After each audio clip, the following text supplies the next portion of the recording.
So Bruce Springsteen's been around quite a bit. I mean, he's got a show on Broadway, which is fantastic. I have not seen it on Broadway, but I've watched it on Netflix, and it's great on Netflix. I am sure it's 10 times better, 100 times better if you're sitting in the in the audience on Broadway.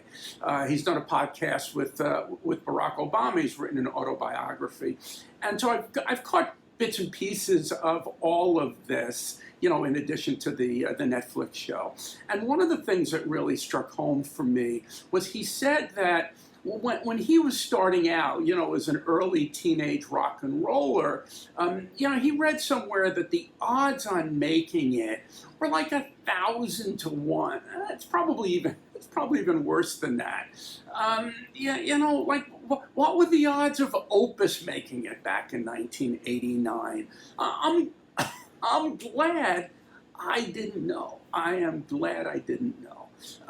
But back in about the year 2011, when I was going through all kinds of cancer crap, I remember being handed a pamphlet by a nurse. The doctor was ready to kill her when he found out. But I handed this pamphlet by a nurse about myelodysplasia, which said, yeah, you have a 57% chance of survival in 5 years.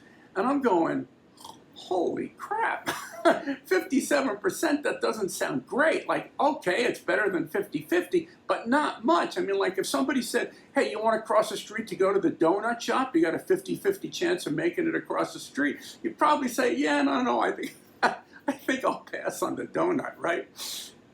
You can't listen to what other people have to say about the odds of success and the odds of survival, because if you're going to have control over your own destiny, then that all becomes between your ears.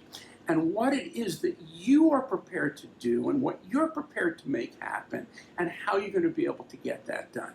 I have to tell you, when I started Opus, I didn't have a plan B. I mean, like, if somebody would have said to me in those first, 6 to 12 months, they might have said, hey, Bob, what are you going to do if this fails? I'd say, well, I guess I'll cross that bridge when I come to it. I mean, I don't know. Right now, I'm not focusing on it failing. I'm focusing on it being successful. And I don't think that hurt my odds of being successful, because I approached it from the perspective that work works, that I had something that I knew was viable, I had used it, I got it, and I knew that if I talked to enough people, if I kissed enough frogs, I would find a prince or a princess and just get out there and keep on kissing some frogs. And that's exactly what I did. So, you're in a situation, young or old, you're taking something on. Don't try to figure out the odds of being successful. Try to figure out what you need to do to be successful, whatever it is that you're doing. And you know what? You're going to beat the odds. Thanks for listening.